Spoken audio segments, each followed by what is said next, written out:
All right, so welcome to the chapter 6 in the Bhagavad Gita study series. We are studying the chapter on Dhyana Yoga. So, is my voice okay, audible to everybody? Yeah, okay, all right. Now, as usual, we would like to acknowledge Swami Paramarthananda Saraswati for the traditional rendering of Vedanta as it was done for over 1,000 years, starting with Adi Shankaracharya. We'll say a small prayer before we start. Om Shri Gurubhyo Namaha Sada Shiva Samarambam Shankaracharya Madhyamam Asmadacharya Paryantam Bhande Guru Paramparam. We will go to where we left yesterday. So now in the so far what we have seen the Bahiranga Sadhanani, which is the general disciplines that are observed daily for a yogi. This includes things like diet, etc.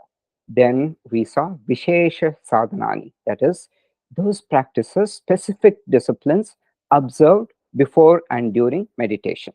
So, which place, how to sit, all this posture, we studied all that. Now we are getting into a very important topic called Dhyana Swarupam, the nature of meditation. Okay, and that's what we will see in this class. Before that, we've seen that the three main qualities the yogi has to possess is a mind that can be withdrawn into meditation. It's called shamaha, calmness, and the ability to control the senses, not by force, but with ease. It is called damaha, or sense control. And this person is not given to excesses, excess food, excess effort, excess austerity. All those are discouraged. Now we will look at Shlokas 18 and 19.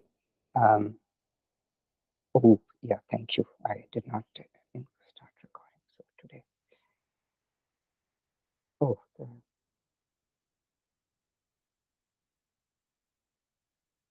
the recording is on. Ravi, you asked a question if the recording, yeah, it's on. Okay. So 18 and 19 cover the nature of meditation. And for this, we will dive into the Yoga Sutras.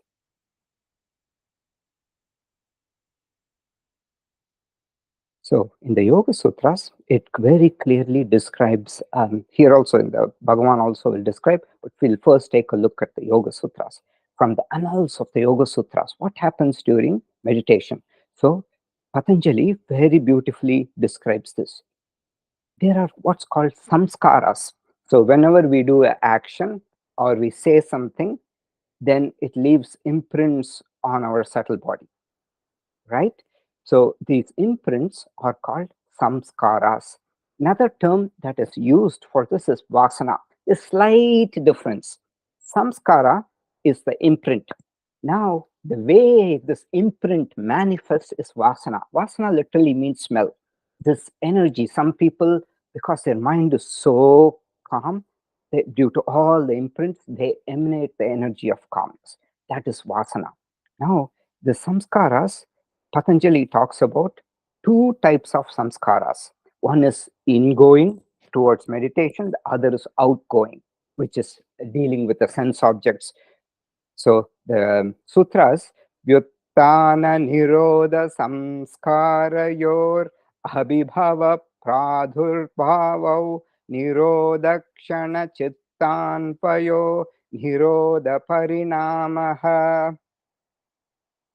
And then, so what it means is that the outgoing samskaras, Patanjali calls this Vyuttana Samskara.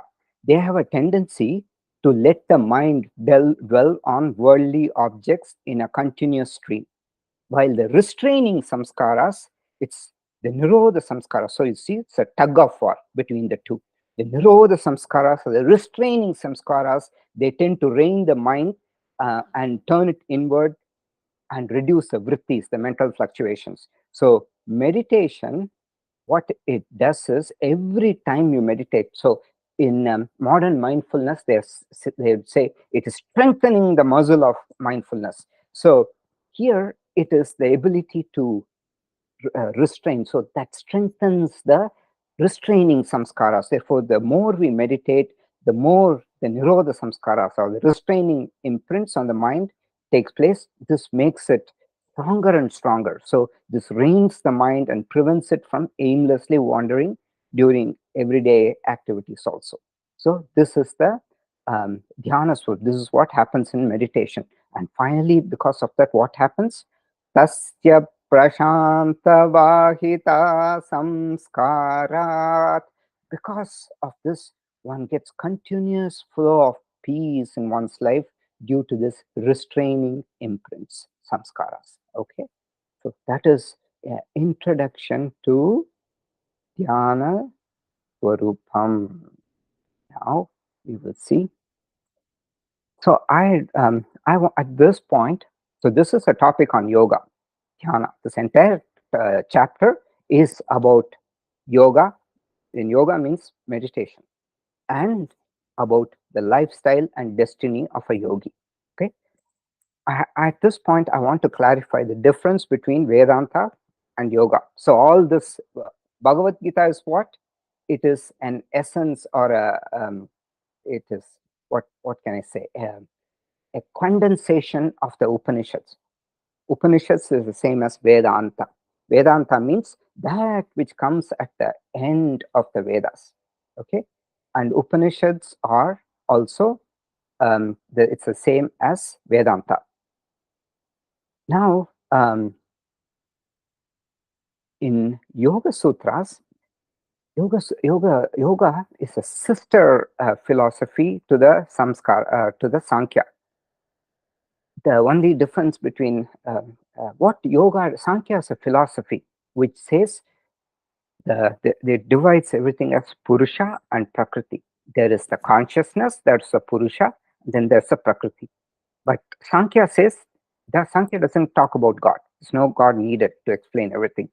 And there are many Purushas. Everybody, your Purusha is different from my Purusha. Whereas in Vedanta, there's only one Purusha, consciousness. We saw the example, like the sun shining, and in each of the body there's a reflected consciousness. The example used in Vedanta is like of a pot with water. Imagine you fill a pot with water and you fill many pots. There are many pots next to each other with water. The sun is shining. In every pot you see a small reflection of the sun. And this is like the reflected consciousness, Chit Abhasa. Okay, so the reflected consciousness is the one which is shining in these pots, and there's only one consciousness. But in yoga, they believe in many consciousness. So yoga is actually, it is a practice. So Yoga Sutras has the yoga practice and the yoga philosophy. It talks about philosophy and says, okay, all these practices like meditation you have to do to get to the state of liberation.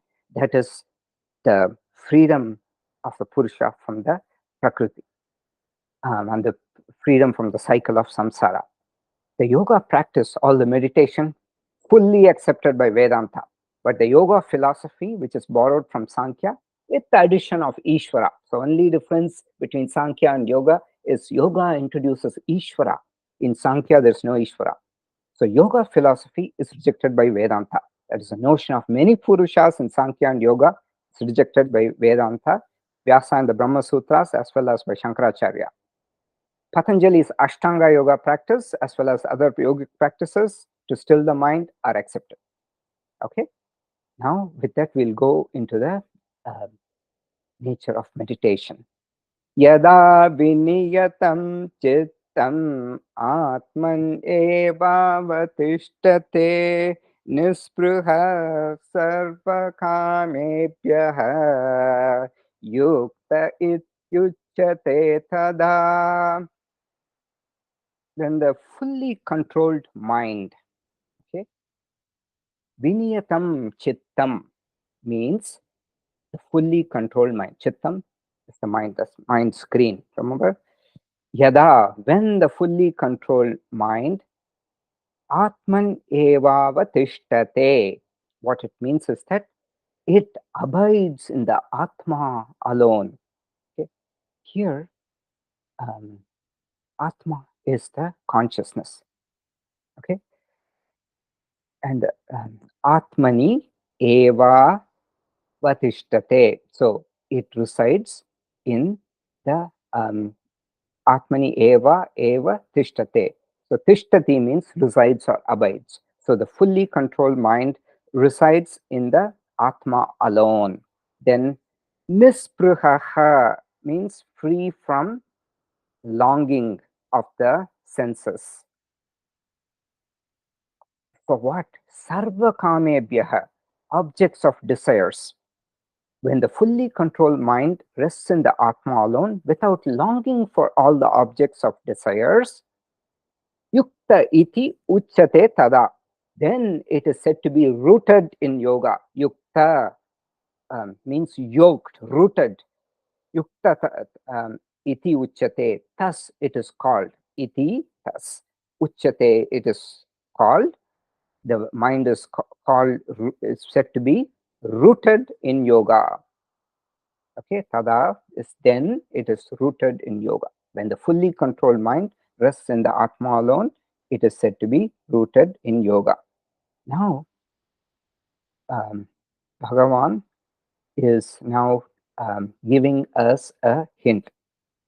And what hint is Bhagavan giving? He says, resting in the Atma, he gives that hint. So far, Bhagavan has been talking about all kinds of stilling the mind, everything. Here he gives the first hint that the way of abiding in the Brahman is by abiding in the Atma. Because Atma is nothing but Brahman in the context of the body. So he tells the secret. How do you abide in the Brahman? So far in the second chapter, do you remember? When the mind resides in the Brahman, Brahman neva, you will attain Brahman. How do you, Brahman is consciousness. There's no, it's a universal consciousness. How can a mind rest on that? Now he's giving the clue. It is by resting in the Atma. Atma is the consciousness. In the context of body, consciousness is called Atma. In the context of a universe, it's called Brahman. So is that aspect clear?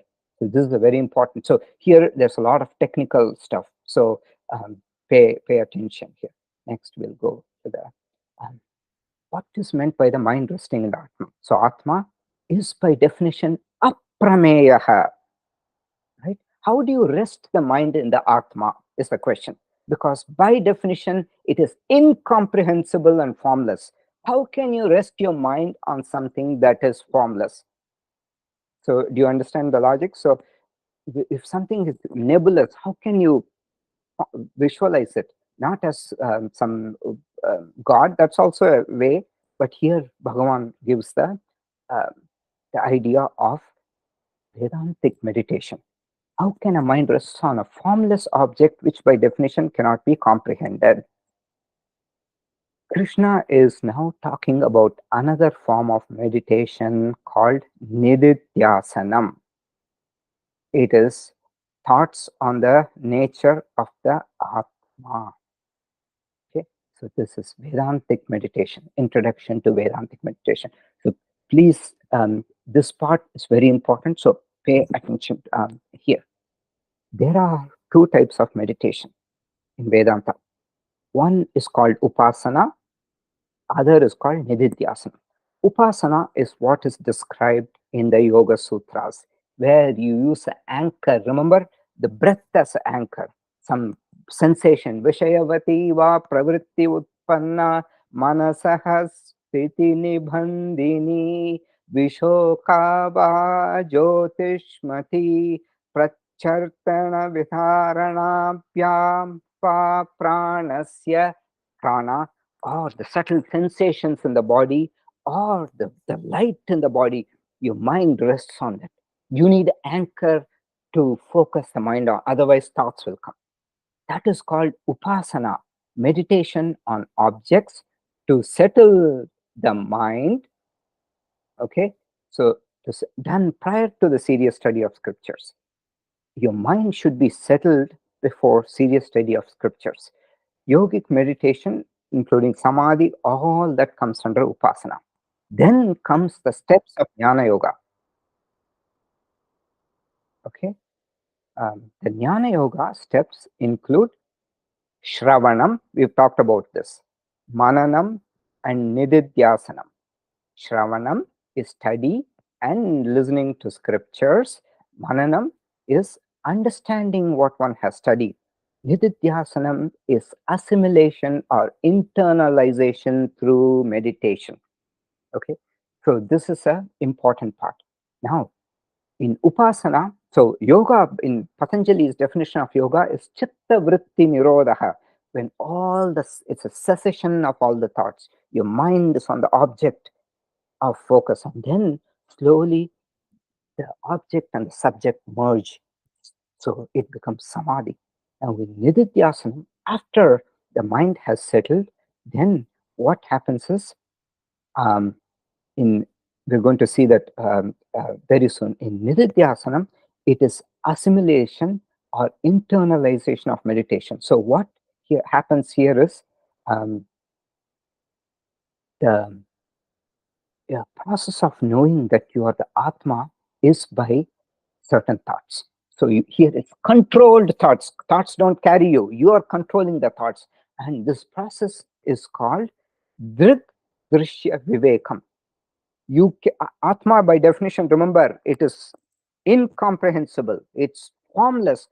How do you get to this Atma? By negating everything that is not Atma. Very important. When you are deep in meditation and the thoughts in the mind are there, these thoughts, when you're able to observe, right? Anything that you're observing is an object, therefore it's not the subject. You agree with the logic, everybody? Anything that is the object is not you. In meditation, you're clearly able, there is a witness. When the mind has become steady, you will see a thought coming up, like something germinating, a thought come up. And then you will see it go away, because you realize, you'll start getting hooked up with the thought. Then, oh, I am the one with witnessing the thought. When your mind is steady enough, you will not get meshed with the thought. It is separate. This is called the observing the thoughts. And then what you do, your mind is not you. This is a profound insight. You are not the mind, you are not the thoughts, you are not the body. There is a witnesser. This is the Atma. So you are using a controlled thoughts to know. By rejecting everything that is not the Atma, you find the Atma. It is through intellect. We'll come to those very important shlokas, next few shlokas. So it's, but before that, here previously, Bhagavan says, Yukta iti uchyate, when the fully controlled mind rests in the Atma alone, without longing for the objects of desires, it is rooted in yoga. Now I'm going to give quote a shloka from Hatha Yoga Pradipika, and it is about this thing about yoking in yoga. Okay, so Swatmarama gives this definition. Okay, Amrutai plavayet deham apadatalamastakam siddhyat eva mahakayah mahabala parakramaha. Drench the body with nectar from head to the soles of the feet. One would definitely get a great body and great strength and great heroism. This is the definition of getting yoked in yoga.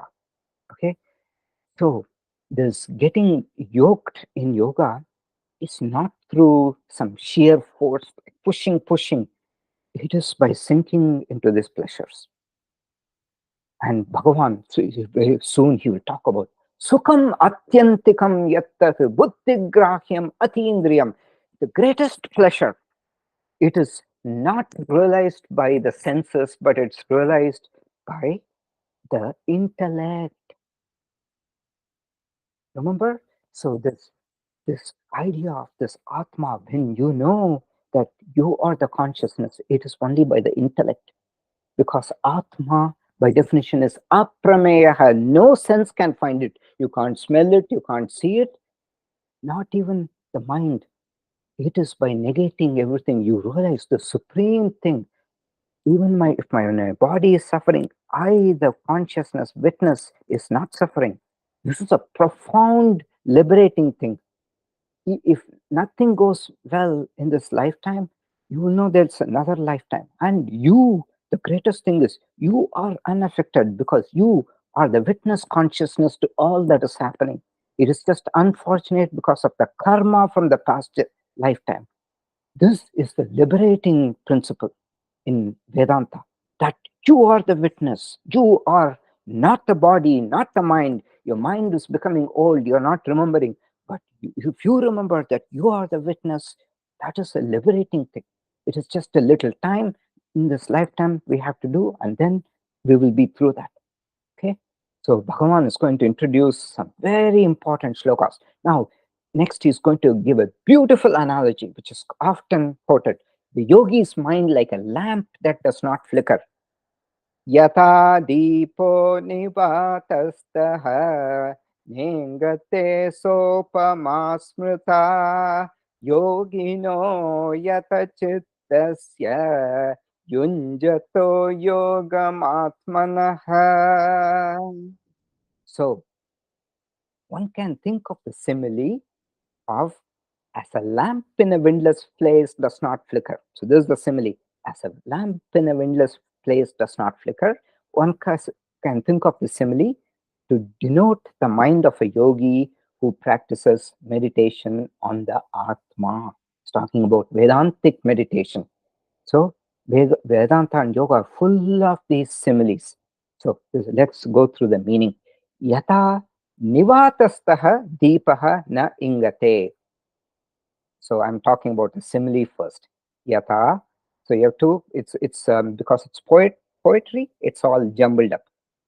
As yata means like.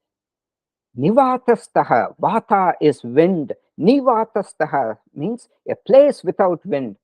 Staha, sthiti, it's place. So deepaha, a lamp in a windless place. Na ingate, does not flicker.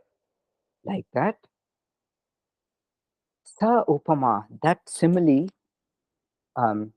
smritaha, one can think of that simile to do what? Yoginaha yata chittasya, to denote the mind of a yogi.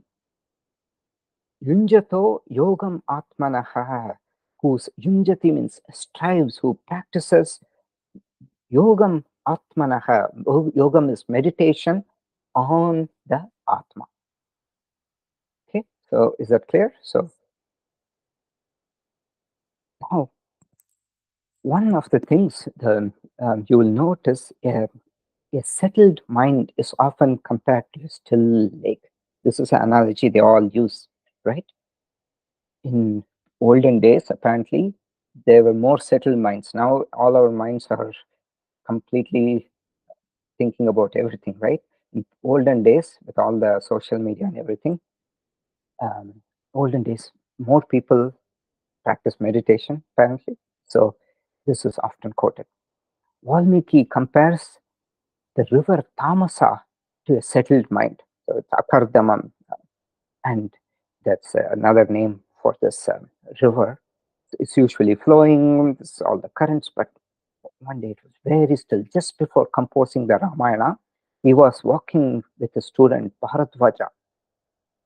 So Ramayana, you know, is the world's oldest epic.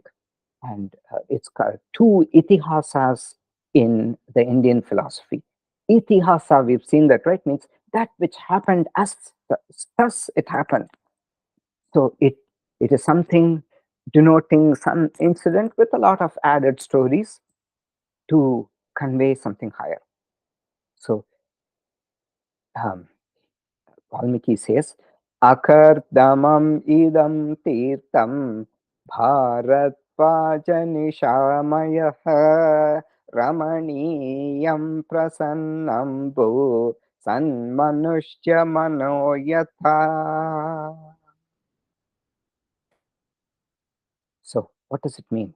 Oh Bharatvaja, behold the pleasing and clear waters of this place, Akardama, like the delightful mind of a noble person. San Manushya Manoyata, San Manushya, noble person, and Ramaniyam, it is pleasing and uh, sorry, delightful, prasanna, very peaceful waters. So it is this, behold these pleasing and clear waters. That is the mind, and like a mind of a yogi. That's the example he gives. Okay. Now we've seen Dhyana Swarupam. So one caution I gave you in this chapter, Bhagavan jumps between topics. We saw, let's see, look at the order here. He goes 1 to 9 as Bahiranga Sadhanani, then 16 to 17, then he jumps 10 to 15, and then 25 Vishesha Sadhanani. Dhyana Swarupam is split. So Bhagavan is causing all this. Now he's jumping again into Dhyana Palam. From Dhyana Swarupam, he's jumping into fruits of meditation. Palam, the fruits.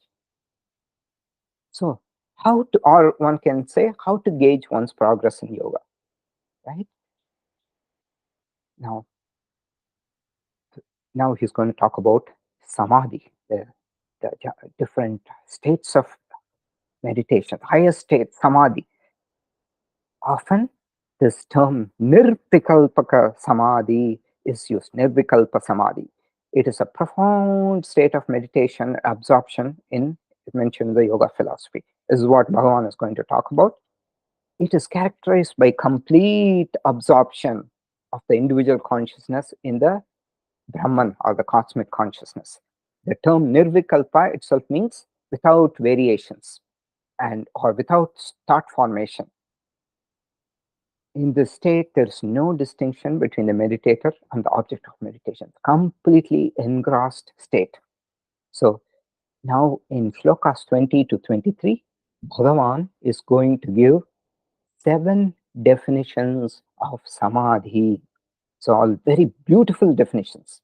Okay, you in the Yoga Sutras also, some Patanjali gives the classic definition of samadhi. So I've mentioned this many times. So we have some new people here. So I will mention this again. So the difference between Yoga Sutra and Bhagavad Gita is that Yoga Sutras is like a scientific treatise, scientific doctrine. Bhagavad Gita is like poetry. So in Yoga Sutras, there is no, it's all formal terms. There is no using strong language, criticism, all those are not there. But here, Bhagavan will use very strong language. He'll say, I will cast them into the wombs of the demons. Look at the words he's using. Shifam yajastram ashubhan asurim eva yonishu. He'll use that in the 16th chapter. Daiva asura sampat vibhaga yoga. The demonic and divine qualities, distinction of them in the 16th chapter, we'll see. Those who are the arrogance and all this, I will cast them into the wombs of the demons, and they will go lower and lower because of that if they are not restraining all this. So remember, I've said this, it is only in Manushya Loka that you acquire fresh punyam and papam. In all other lokas, you go there too. If you acquired merit, you go there, you spend it like you go to Las Vegas, spend all your money like that. You go to divine Devalokas and you extinguish all your punyams and then come back to Manushya Loka. We've seen this in the 9th chapter, it will come. Etam bhuktva swargalokam vishalam shine punye martyalokam vishanti. They acquire all these merits and they go to the divine heavens, and then after everything gets extinguished, exhausted, they come back to the mortal world. So that's what happens. Now, okay, I digress from samadhi, but so he gives beautiful 7 definitions of samadhi in Shlokas 2023. We'll see that. Yatro paramate chittam niruttam yoga sevaya yatra chaipatmanatmanam paschannatmani tushyati. When the mind has attained quietude and is restrained by the practice of yoga, and when by the self, they see the self and rejoice in the self. This is almost like a knotted verse. Remember the Granthi Shlokas that we saw? Everybody remembers the Granthi Shlokas? Yeah. So look at, so I've said this again and again, I'll again repeat. Atma means self. Atma can mean different things in different contexts. See here, 3 times the word Atma is used. Yatra cha eva atmana atmanam pashyan atmani tushyati. When the mind has attained quietude and is restrained by the practice of yoga, and when by the self, here self refers to the mind, when by the mind, here mind literally means intellect, okay? When by the mind, they see the self. See means they don't physically see. You can't see the Atma. But by removing everything that is not Atma, Anatma they call it, you know, you are the witness principle observing all that. And then what happens? They rejoice in the self. So let's look at the verse. Yatra, where. Uparamate means attains, uparamate means literally lift up. Here it means attains quietude. Uparamate, yatra uparamate chittam, when the mind has attained quietude, and niruddham, it is completely restrained. It's fully restrained. Yoga sevaya, by the practice of meditation. Yoga means meditation. Yatra, and also when cha atmana atmanam. So atmana means using, or you can say yatra cha eva means, and where only atmana, using the mind, here the intellect. Atmanam means atma. Atmana means using the mind, by the mind. Atmanam, the atma. Pashyan, they're able to see. See means not seeing, but they're knowing. By removing everything that's not atma, they know that you can't find the atma. Why can't you find the atma? Because it is you, the consciousness, that is seeing everything, including the thoughts in the mind. And that's how you find the Atma. And they rejoice in the self once you know. Because why do they rejoice? Because anything that's happening to the mind, body, everything is not you. If the body is in pain, yes, the body is in pain. But I, the witness, I'm free. I'm not bound by this. I'm observing the pain, but the pain does not belong to me. This is a liberating insight, and it's only temporary, because one day I will leave this thing, this body. It will leave the body, and one day I will get liberation. Okay, so the 3 times Atma is used. First, Atmana, using the mind. Atmanam is um, seeing the consciousness. Atmani tushyati, rejoicing in the Atma or the consciousness. So 3 times it is said. Now, as I said, what is meant by seeing the Atma? As I just now said, that it is an intellectual exercise. You cannot see the Atma, right? When you're seeing the in the yoga, um, the chitta is the movie theater of the mind, with constantly images and sounds being played. That's how our mind is, right? Atma, by definition, is incomprehensible. Seeing the Atma means not getting enmeshed with the contents of the Chitta. Noticing the fact that I, the observer, look at this person sitting and seeing the movie. I, the observer, different from the Chitta and the body. Is that understood by everybody? Yeah. So there are two definitions of samadhi given in Shloka 20. Chitra uparamanam, total tranquility of mind.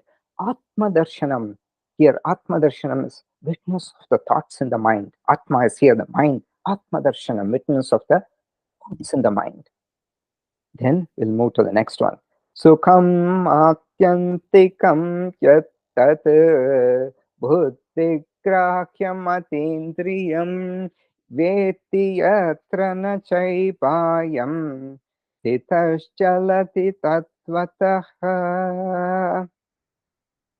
One should know that infinite bliss, which is beyond the senses and grasped only by one's intellect, wherein established they do not move from their true nature. So now Krishna is talking about, so I told you, right, this bliss, Swapmarama says, drench the body in the bliss of meditation. Then you will be rooted in yoga. So this is actually a very important statement. So just think about it. Yoga, it's going by force. All this asana practice people do to just torture your body, that's not yoga. That is demonic austerity. Bhagavan will later say, yoga means finding pleasure. Even in all the asana practice, so this workshop that we will have on the 19th, it's about all this, finding the states of pleasure and using that as an anchor to still the mind. So by pressing into different parts of the body, we've seen this in the previous workshops, using the bandhas, you'll find that stillness of the mind. So let's look at this. This is very important shloka. So let's look at this carefully. Yat sukham, yat atyantikam sukham. Yat means that atyantikam, infinite bliss, or tat atyantikam sukham, that infinite bliss, yat which buddhigrahyam, okay, tat atyantikam sukham, that infinite bliss, yat which atindriyam, which is beyond the senses. Senses cannot find. So this is why the pleasure that you get from the senses, yehi samsparshaja bhogaha dukkayonaya evate atyantavanta kaunteya nateshu ramate buddha. We saw that in the 5th chapter, remember everybody? The pleasures from the senses are temporary and eventually they'll only cause sorrow. That's why they talk the pleasures from yoga, from meditation, as hlada. It is beyond the senses. This pleasure, joy that comes within, it is beyond the senses. And buddhigrahyam atindriyam, it's beyond the senses, but it can be grasped by one's intellect. Veti, one should know, yatra stitaha, therein established. Veti, one should know, yatraha stitaha, na chalati tattvataha, one is not moved from the true nature. So this bliss, which is beyond the senses, when you establish in this bliss, you are not going to go from your true nature. Okay, and we'll see an example. I'm going to show you a gyroscope. So is anybody familiar with a gyroscope? So gyroscope is this thing. So kids, if you see in kids exhibitions, there's a wheel, and they start so you just the wheel with them, when it's not rotated, you can do all that. When you start rotating the wheel, it's very difficult to turn that. It's called a gyroscope. So we will play a small video.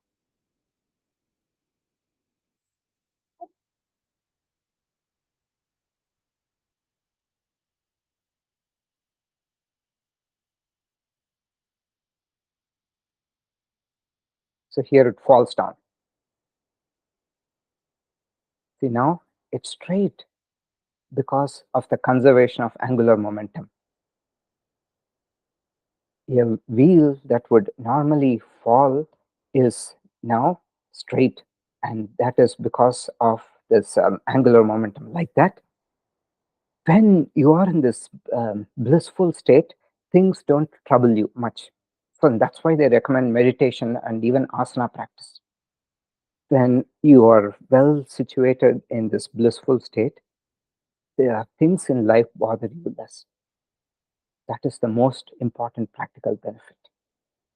So we've seen few things. Yoga is not pushing. It is about finding bliss states, asana practice, or whatever you do. And once you get rooted, you have much more resilience to things that disturb you in life. So those are the takeaways. So Bhagavan gave uh, two definitions of samadhi in this one. So atyantikam sukham, highest bliss.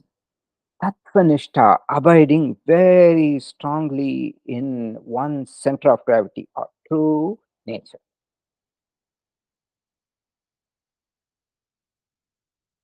Oops. Right. Then unmoved by distress. Yam labdva cha param labam manyate nadikam tatah yasmin stithau na dukkena gurunapi vichalyate.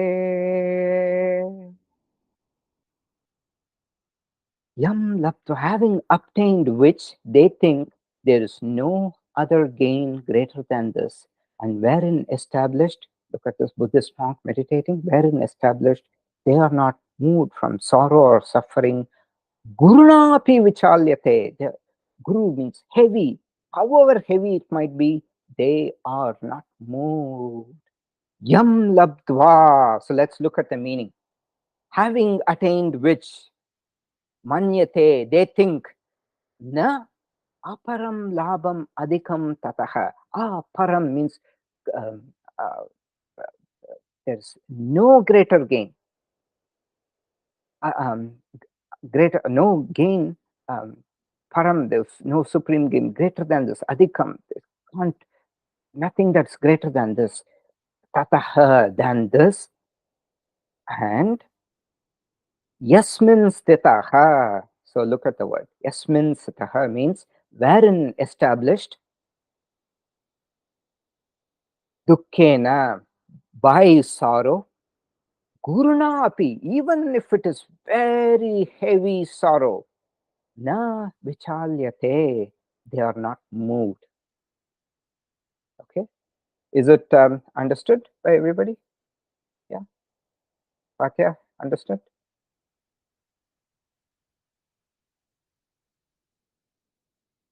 Now, two more definitions of samadhi. So, the different, we saw total tranquility of the mind, witness of the thoughts in the mind, highest bliss, abiding strongly. Then atyantika labhaha, the greatest achievement, attainment. Then atyantika dukkena nivrittihi, freedom from the heaviest sorrow.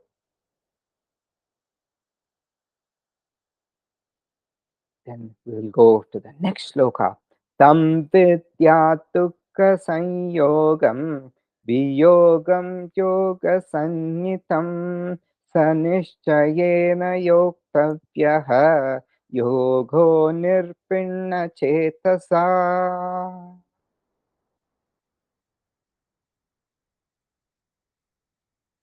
This is the this is actually a very important shloka. It is the third definition of yoga given in the Bhagavad Gita. Remember, in chapter 2, we saw two definitions of yoga. Let me go to the slide.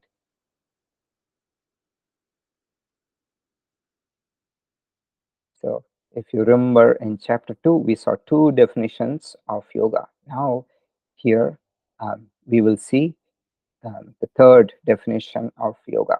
So one of the definitions is evenness of mind is called yoga. Yogastha kuru karmani sangam tyaktva dhananjaya siddhya siddhyo samo bhutva samatvam yoga uchyate. Remaining steadfast in yoga, perform actions, abandoning attachment, O Dhananjaya, remaining the same in success and failure. Evenness of mind is called yoga. Samatvam yoga muchyate, evenness of mind.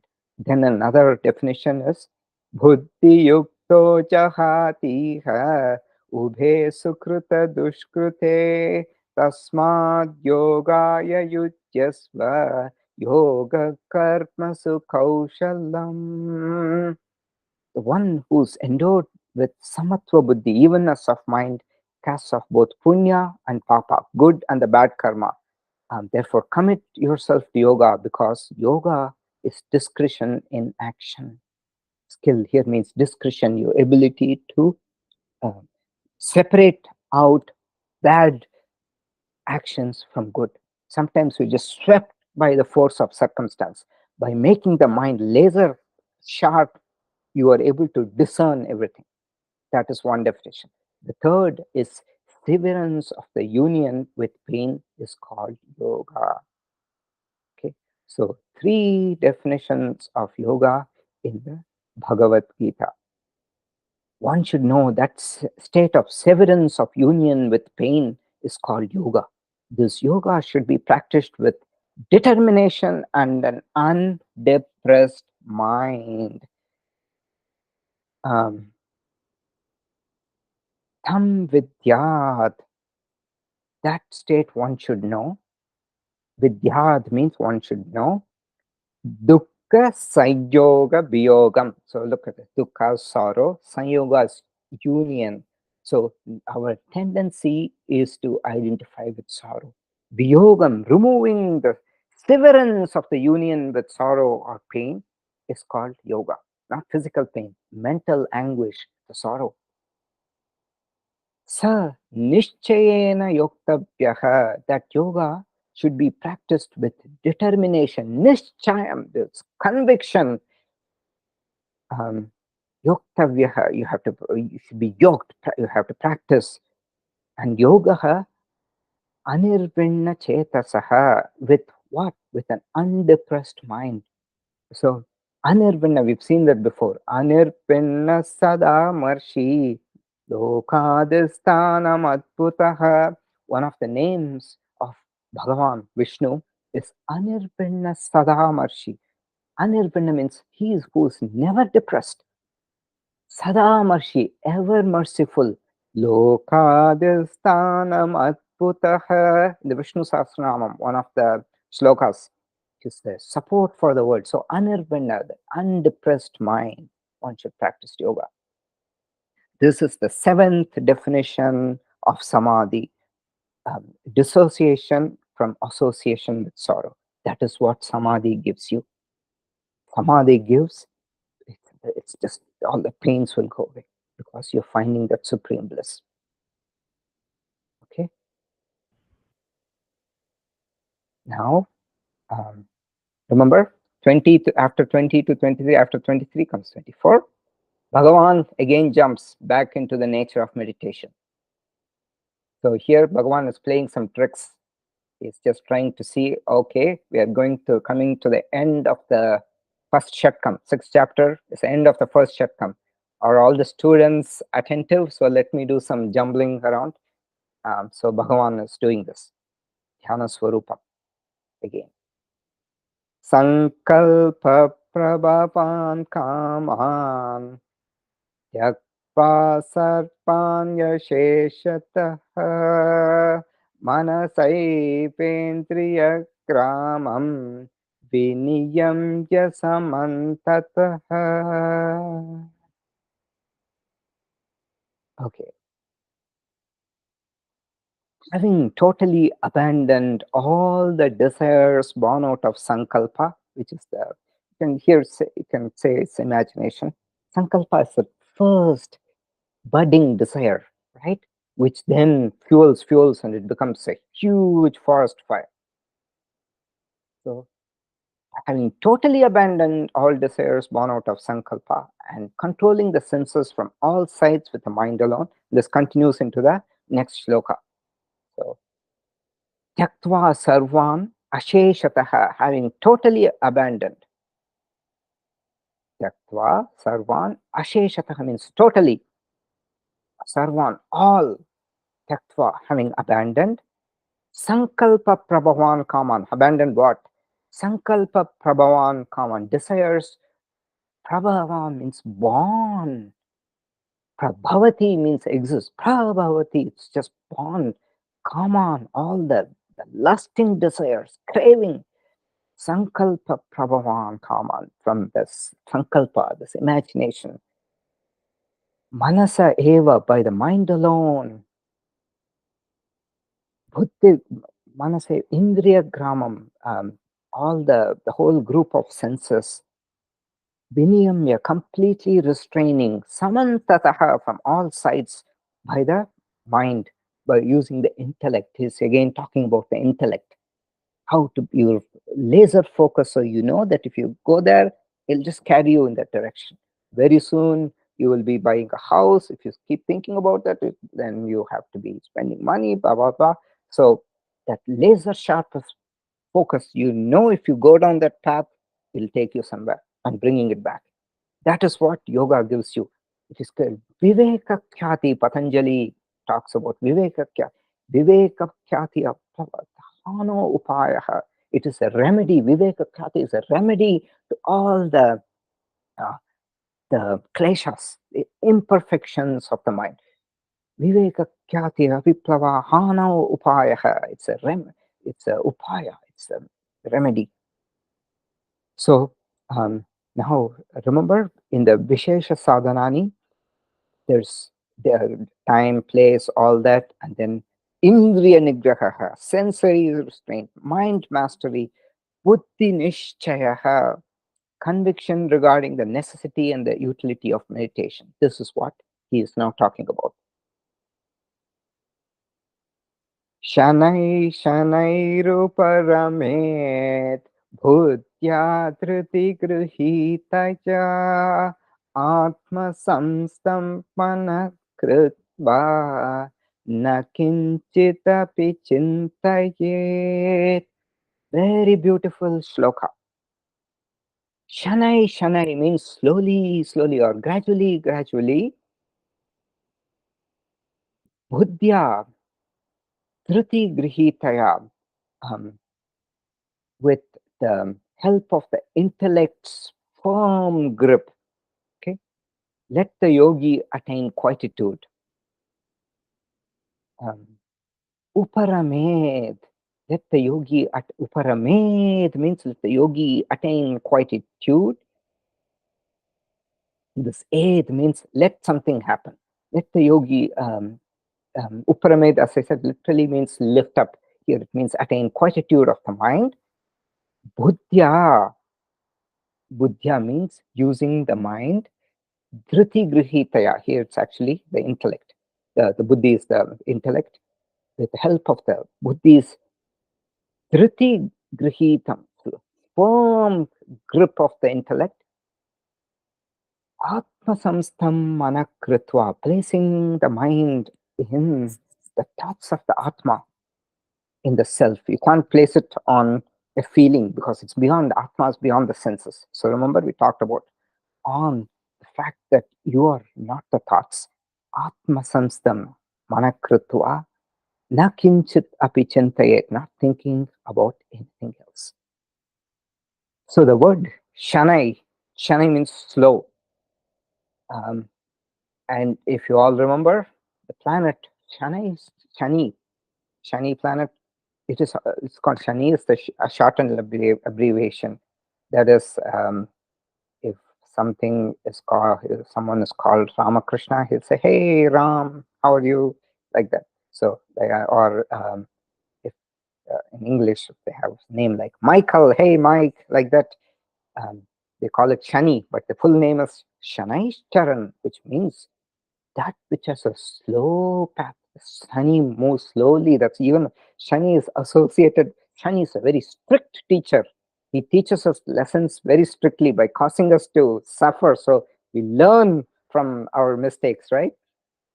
And it's not quickly, it doesn't go. That's a slow path. Chinese Saturn goes very slowly. So it doesn't, it teaches you and teaches you very slowly.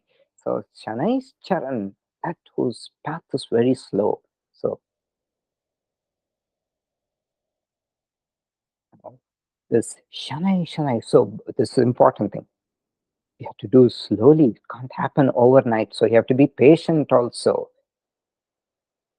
The Hatha Yoga Pradipika. So I've told for those who attended some of the yoga classes before, I've said that Atma Rama, the person who wrote Hatha Yoga Pradipika, he is like a marketing genius for yoga. Just very flowery verses he'll use. See the previous word, drench yourself in the nectar of yoga.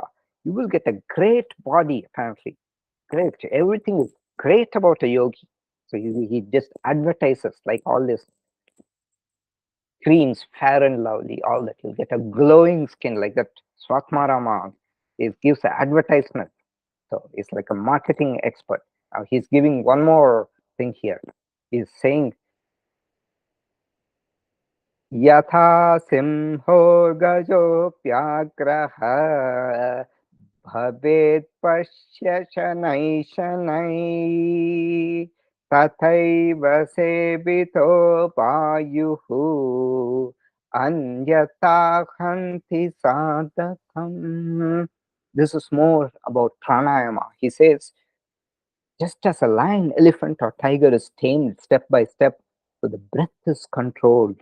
Otherwise, Hanti sadhakam, it kills the practitioner. So, but meditation doesn't kill the practitioner, but it's just to say that everything, all these yoga practices have to be done slowly.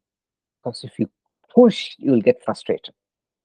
So it takes its own time. My meditation teacher will say the meditation is an extremely inefficient process, but it works. If you think, some people say, oh, I want to go to a retreat. So in 7 weeks, in 7 days after the retreat, my mind is so calm. I'll like the rest of my life, my mind is calm. Sorry, unfortunately, it doesn't work that way. It is slow, goes, comes with you practice. The samskaras have to be restrained. It happens very, very slowly. So I think we will stop here and do the chanting.